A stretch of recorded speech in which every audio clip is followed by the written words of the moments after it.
Hey y'all, it's Andrea with the Cutest Little Thing. Thanks so much for hopping on to watch today's video. If you are new to my channel, thanks so much for stopping by. I hope you like what you see today. And if you've hung out with me before, welcome back. If you love thrift flips, home decor, DIYs, upcycling, and all of the things, then you are at the right place.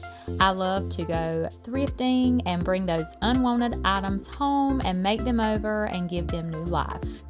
All right, let's get started with today's projects.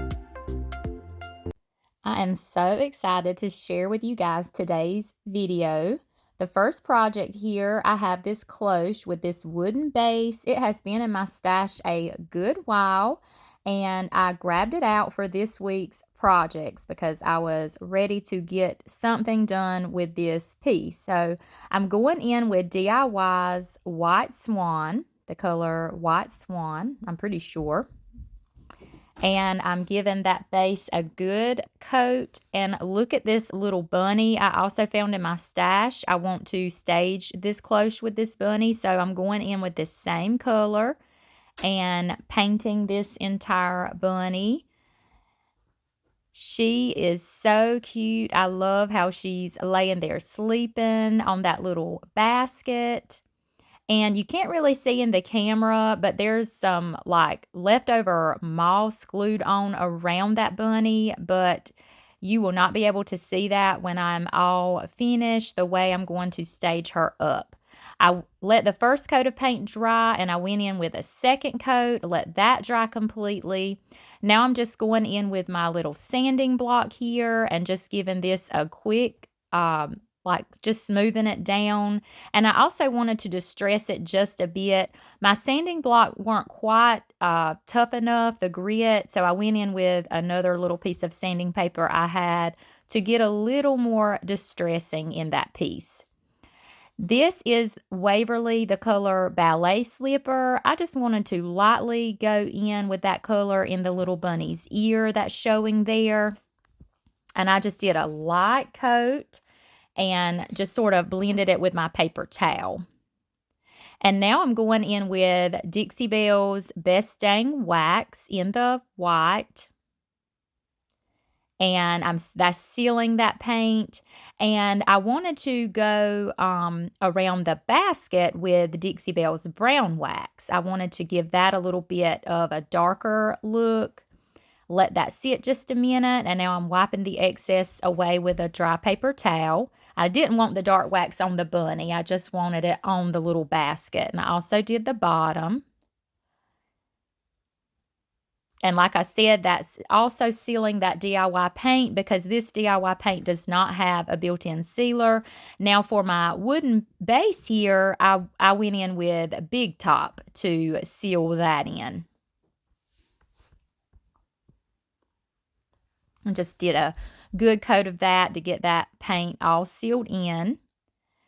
And just for a little extra, because I didn't put much dark wax on that basket, I went ahead and put a coat of that Big Top on my little bunny piece here as well. I just wanted to be sure it was good and protected. And I went ahead and did the bottom of that piece just for good measure while I was at it. You want to be sure your piece is good and protected. Now time to stage this piece up. So like I was telling you about that little bit of moss that was left over around that bunny, I just decided to add some fresh Spanish moss around it. And I just did just a layer here and hot glued it in place like he's laying in a bed of straw. I just think this is so cute. I just love that little bunny. And this is some greenery. I just placed it in there sort of under the basket a little bit. Made sure my cloche went on there okay. And it was super cute like that, but I wanted to add just a little something around that knob. So I grabbed a piece of lace and just tied a simple bow around that knob.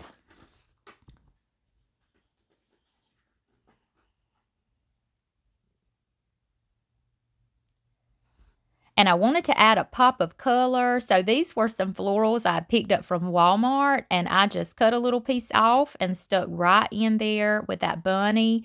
and I thought it was super cute and just added a pop of color and was beautiful for springtime. Look how cute this turned out.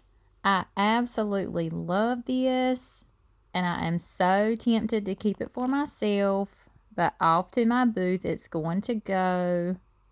I love it. Let me know what you think of this one.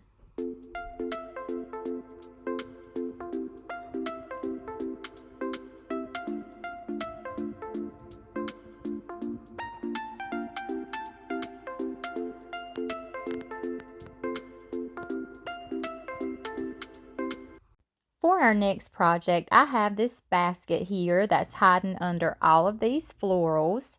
So I wanted to remove all of the florals. This is really a beautiful basket. I love how it opens and hinges and has the little handles on the side and the latch. So I weren't exactly sure what I wanted to do with it. I knew I wanted to paint it with milk paint. Here's the Sweet Pickins milk paint in the color Window Pane. And you saw I just kind of lightly sanded over the basket just to kind of open it up and make it a little more abrasive where this milk paint would cling to it. And I went in and I painted the entire basket. I painted the hinges, the latch, the handles, all over, and just did a good full coat of that milk paint. I love using milk paint to paint baskets because if you've used milk paint, you know it's a much more thinner paint and it just goes in those grooves and weaves much easier than regular like chalk paint. Okay, so I grabbed these little mini terracotta pots. I wanted to go in with that same milk paint over them. My first thought was I was going to use the little pot to stage this basket up. So I went ahead and painted it with that same paint. So this basket was almost drinking that milk paint. So I decided to go in with DIY's color White Swan. And this DIY paint was giving the basket a little more better coverage. I wanted just a little bit more better coverage than the milk paint was giving me. And I'm sure I could have continued layering that milk paint and creating that texture and chippiness, but I really didn't have much of that color, so I figured my safest bet was to go in with the DIY paint. I let it dry completely and I just took my piece of sandpaper and scuffed up the basket. I wanted to give it a distressed look. I wanted that brown to pop through with the white. I was really loving the look of that. And the inside, I left the inside of the basket the brown color, so that would just kind of all blend. Now I was ready to fill my basket with goodies and get it staged up. So I keep drop cloth scraps and things like that for filler, and I just put that in the bottom of the basket. I had a piece of floral foam I cut to fit, and now I'm just cutting some grass greenery pieces to put in there. Some Spanish moss. I wanted this to look very springy and even Eastery for the upcoming Easter season. So I was putting that grass. I get this grass off of Amazon, and if you're watching on YouTube, all of this will be linked in the description. And if you're watching on Facebook, feel free to comment and ask any questions, and I will drop those links for you guys. I continued filling it with little pieces of that foam block just to get it nice and stuffed. These cute little carrots I got from the Dollar Tree. How cute are they? I decided to stick those in there, and I did sort of secure and attach everything with hot glue. These are just some little sticks I got off of an old grapevine wreath I took apart, and I'm just sort of sticking those in there to give it a natural element. This was looking super cute, but of course you know what we need. If you hang tight, you will see what I grab. A bunny. Look at this cute little white bunny I grabbed out of my stash. He just kind of hangs on the side of this basket like he's climbing up there to get some of those carrots. Oh, I just love it. I think it's so cute. So I had this is actually a piece of a birdhouse that broke off. And I just thought it would be super cute to add to this basket. It just gives it another natural element. The top of it was messed up, so I covered it with the reindeer moss, as you see there, and I glued it on there with my hot glue gun. And I just stuck it right in there. There was one of those little sticks I stuck in there, and I sort of attached it to that and hot glued it to secure it. I wanted to put a dab of hot glue to secure those carrots in there because this will be going in my booth, so I like to make sure everything's nice and secure. And y'all, look how cute this turned out. I absolutely love it. Let me know what you think of this one.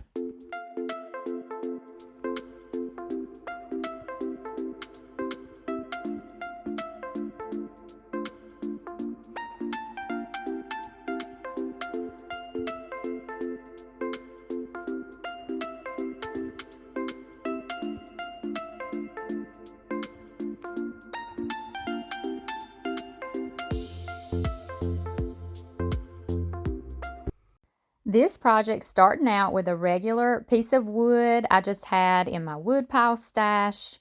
I took a piece of sandpaper and just wanted to sand down those edges just where they wouldn't be rough and sharp. So I got that done and got it prepped and ready for my paint. I'm going in with Rust-Oleum's chalk paint here, and this is the color Linen White. I just wanted to do a good base coat using this paint. And I went all around the board, the top, sides, bottom, everywhere. Just one good coat. I decided I wanted a little bit of a pop of color, so for my second coat, I went in with Rust-Oleum's Blue Harbor, and this is their chalk brand as well. And again, I just painted the entire piece of board with this beautiful blue color. Gave it a good dry. And I liked how it looked a bit streaky, so I just stopped with the one coat. Now I'm going to take a grater here, and I'm prepping it for my chalk paint. So I did spray it with that Rust-Oleum sealer. It's just a clear sealer, and what that does, it just preps your smooth, shiny surfaces for paint. And I went in with that Rust-Oleum's Linen White chalk paint on this as well. It was a little tough to paint, especially on the sides with all the grooves that grades the cheese. But, you know, you just keep working your paintbrush in all of those little grooves and kind of go with the flow. You don't go against it. And got it all painted. And I did 2 coats. Let that dry, and now I'm sealing the whole piece with my DIYs clear wax. And I could have sealed the board before I attached the grater to the board. And as you see, I just attached it with a screw there at the top and the bottom. I got my hubby to do that for me because it was a little tough getting through that metal with that screw. And now I just wanted to scuff it up a bit just to give it a bit of a distressed look. And I did go back and add a little more clear wax because I did add the wax and then I decided to scuff it up. So I did go back and add a little more wax off camera and wiped away the excess. So now I want to fill my grater here with some flowers, a pop of purple with that lavender. So I took a piece of muslin cloth and I'm creating a little pocket on the inside to hold my florals and greenery. And I'm hot gluing the edge to the side of the grater. And as you saw there, and now I'm just filling it. I've got some lamb's ear here and some lavender. I get both of these off of Amazon, and I'm just sort of cutting me some pieces to stick inside. I don't know what it is about this time of year. I love lavender with that pop of purple, and I also love how it pairs with this lamb's ear. I think it is absolutely beautiful. And look, you can hang this in your kitchen and like Put a little tea towel on the hanger. I think this turned out to be the cutest little thing. Let me know what you think of this. I love it, and I just love how that blue color pairs with the lavender and then the pop of white. Just comment, let me know what you guys think, and let me know your favorite project for today. Time to take a look at those finished products one more time. We have our cute little sleeping bunny cloche that we made. So adorable. And we have our little bunny carrot basket. I love how this one turned out. And last but not least, we have our Grater little combination with our lavender and lamb's ear. Let me know what you think of each one of these projects and let me know your favorite. As always, thank you for watching The Cutest Little Thing and supporting my channel. Please like, subscribe, and share around, and I will see you guys on our next video.